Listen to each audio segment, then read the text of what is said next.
Everdark balances have one major weakness that I don't see many people talk about. They can be parried, both in the first and second phase, and they need only one parry to get opened to a riposte. Merry late Christmas and Happy New Year, and let's break down how we can make the most out of this strat and completely break this fight. Starting with the character choice, we obviously want to go with Wylder. He always has a designated parry shield as a part of his starting gear. Not only we guarantee ourselves a parry option from the very start of the game, this is also the best skill to parry with, the buckler parry. Long story short, it's faster and generally more reliable than the regular parry. It comes at the cost that we can't really use this shield to block attacks, but who cares about that?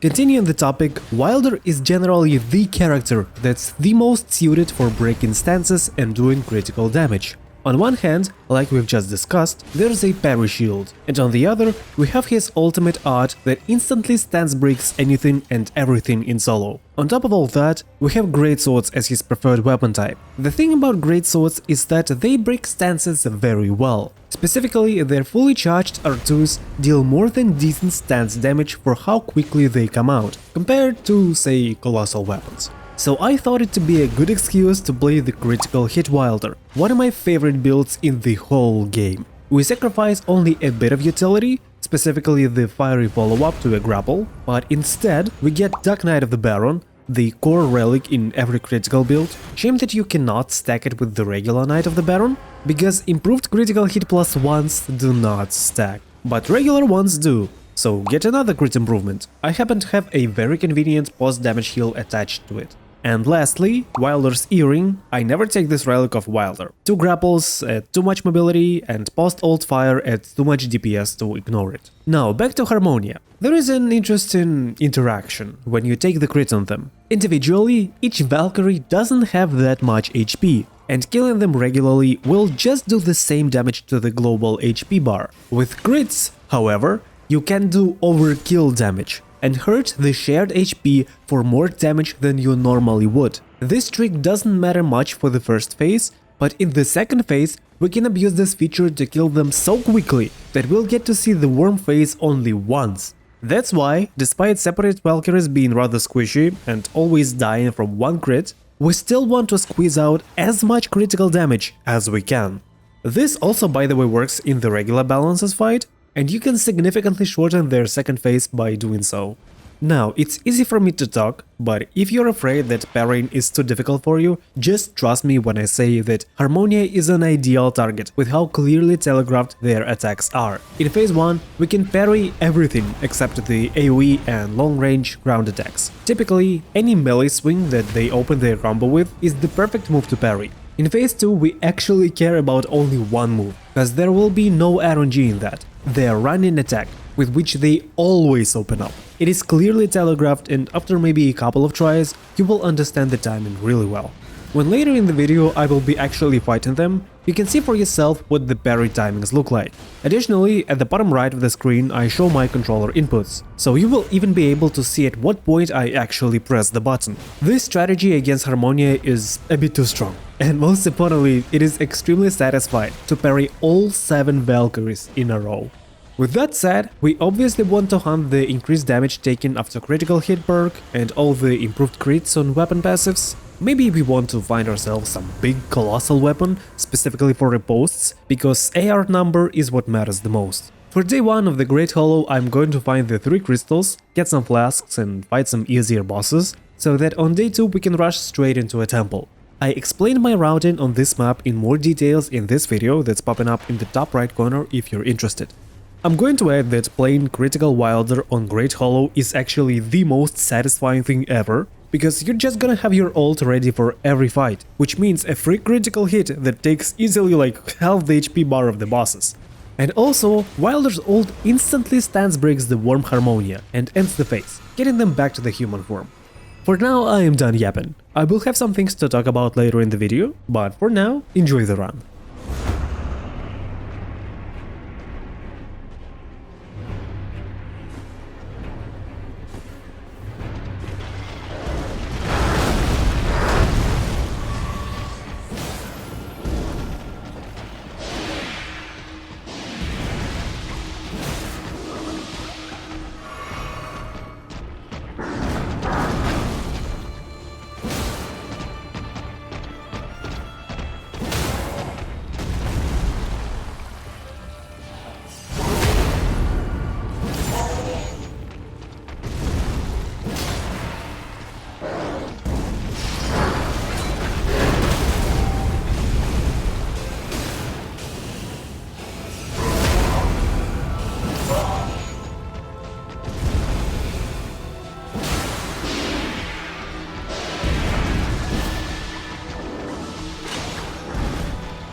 Now, I did say that greatswords are great for stance breaking, but they cannot compare with the colossal weapon with crack blade and improved charge attacks. Basically a god roll, especially for this build. If I decide that I want to upgrade it, then I'd rather go to the golden merchant who always sells the purple stone, rather than go into a mine. Their placement is very inconvenient on the map. Golden Merchant, however, is guaranteed to always spawn, is usually located closer than the mines, and is also marked on your map. And you can buy a bunch of other nice things from him, like talismans or vending crates or even a better weapon.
I want to note that the goal for the first day is to simply find and break the 3 crystals. Actually grabbing the power from the big one makes the most sense on the beginning of day 2 instead, because you'll most likely be using the big crystal anyways to jump to a nearest temple. So unless it is really very conveniently in your way, you don't have to go out of your way to grab the power on day 1, especially in a situation like the one I'm in, with very little time left.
The day 2 plan is simple, and honestly it is always the same for me when I play this map.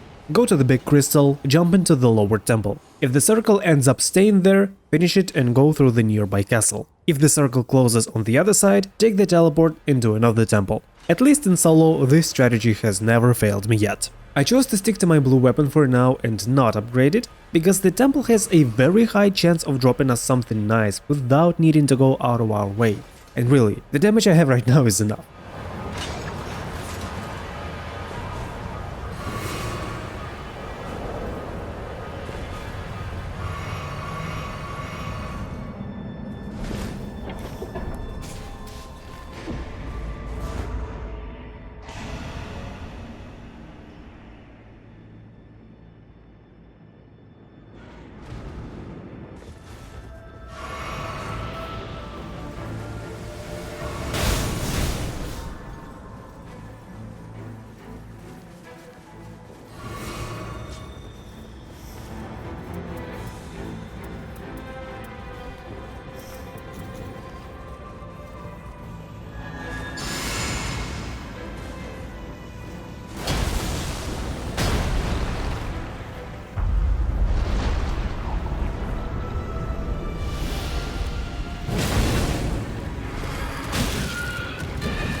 If you hate Glade's invasion, clap your hands. I've grown so critical of it that most of the times now I simply choose to ignore it. The draining health is not very pleasant, but it'll go away with time. I would much rather spend my day 2 at the temple than go around the map chasing the dog, wasting a whole lot of time for a very less than decent buff. At least, not for this build.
Alabaster Lord's Sword is a godsend weapon. For whatever reason, its motion values are way higher than those of all other greatswords.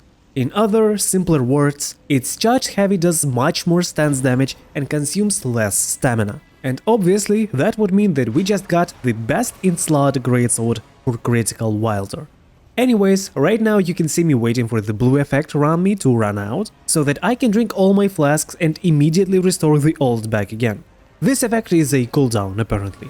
Speaking of that, you can often see me doing a weird thing where I super sprint and drink at the same time. This is done by a not too difficult input, where you hold the super sprint button, jump, and as you land you immediately start spamming flask without letting go of the super sprint button. It's nothing too serious, but saves you a bit of time here and there, and maybe can save you while you're trying to outrun the circle. It also works with spells that can be cast in motion.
just when I thought it couldn't get any better. The game throws me Marais with improved critical hit, just to add the extra juice to the run. But I want you to know that you don't need all this Marais and crit perks that I kept getting throughout the run for the parry strat to work. It is completely viable even with less damage.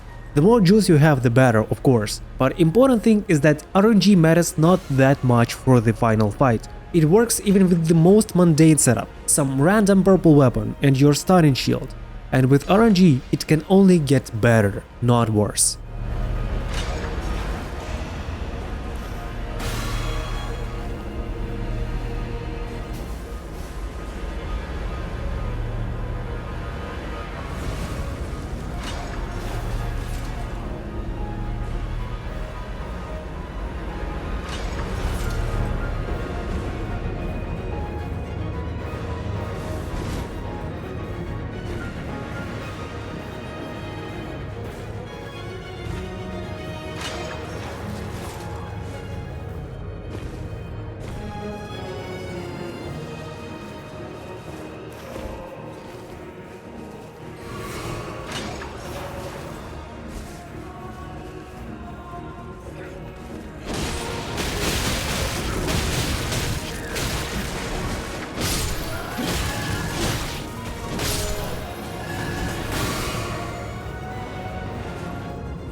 Let's quickly recap our exact strategy for Harmonia.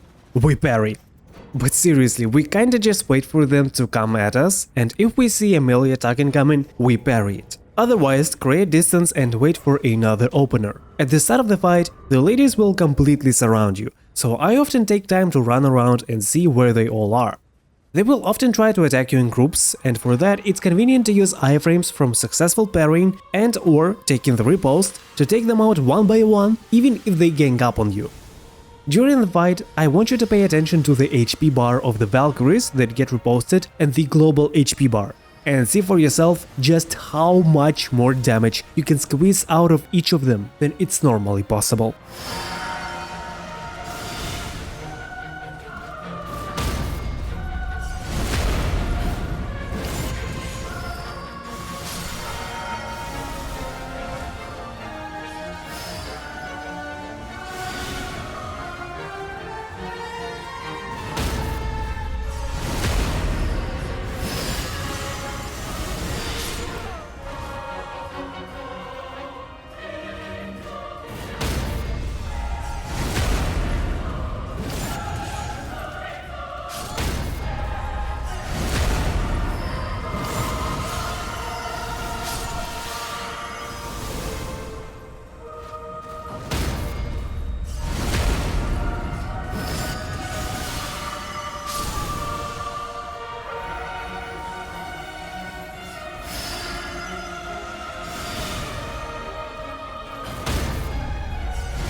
Phase 2 is even simpler.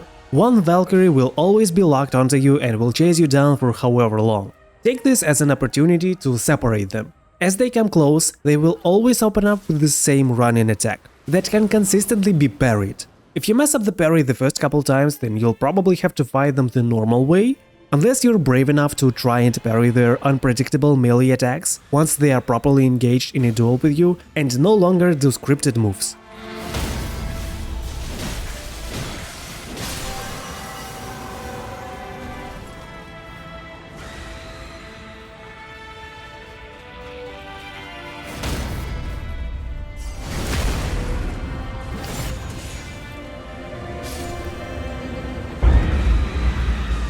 The worm phase plays as usual, you just run around and wait.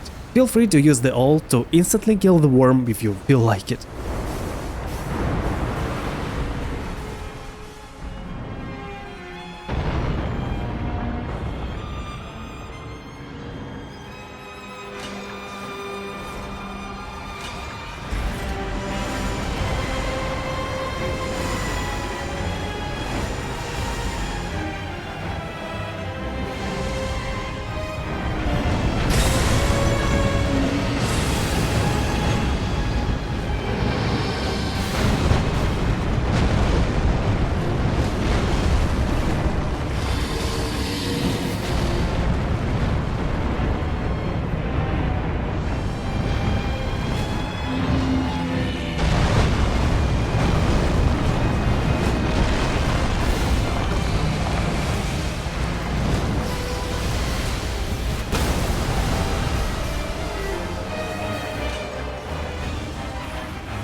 Just parry, like the thumbnail said.